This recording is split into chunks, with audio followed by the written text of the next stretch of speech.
কাবা শরীফে কালো গিলাপে কত কেজি স্বর্ণ লাগছে আজকে আপনাদেরকে বলতেছি। কাবা শরীফে কালো গিলাপে 120 কেজি স্বর্ণ লাগছে। বিস্তারিত আসসালামু আলাইকুম ভিউয়ার্স, আজকে আপনাদেরকে এমন একটা ভিডিও দেখাবো যে ভিডিওটা কাবা শরীফ হজের পরে কালো গিলাপ চেঞ্জ করতেছে আজকে। তো পুরো ভিডিওটা দেখতে থাকেন কিভাবে কালো গিলাপ লাগানো হয় কাবা শরীফে আর কিভাবে কালো গিলাপ খোলানো হয় পুরানো গিলাপ।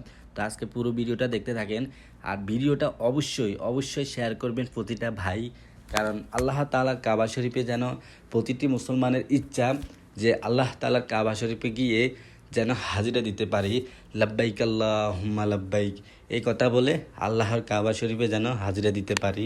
তো অবশ্যই সবাই ভিডিওটা শেয়ার করতে কিন্তু ভুলবেন না। তো দেখেন পুরানো গিলাপ কিভাবে তোলা হয় এবং কি কাবা শরীফের নতুন গিলাপ কিভাবে তোলা হয় আজকে আপনাদেরকে দেখাচ্ছি ভিডিওটা। আজকে কাবা শরীফের নতুন গিলাপ লাগাইতেছে হজের পরে এই ফার্স্ট টাইমে। তো আপনারা অবশ্যই ভিডিওটা শেয়ার করবেন, আপনাদের কাছে আমি অনুরোধ করতেছি ভিডিওটা শেয়ার করে পেজটাকে ফলো দিয়ে সাথে থাকবেন, কারণ মক্কা মদিনা শরীফের ভিডিও অবশ্যই আমার এখানে পেজে পাবেন, কারণ আমি যাকে মক্কা শরীফে আসি অবশ্যই আপনারা দেখতে পারবেন। তো দেখেন কত হাজার মানুষ আছে এবং কাবা শরীফের জন্য কত কাজ করতেছে আমার ভাইগুলা। আলহামদুলিল্লাহ যে আমি নিজের চোখে কাবা শরীফ কয়েকবার দেখেছি ভাই।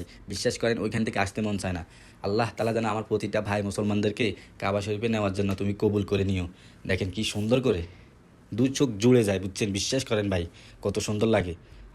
আলহামদুলিল্লাহ।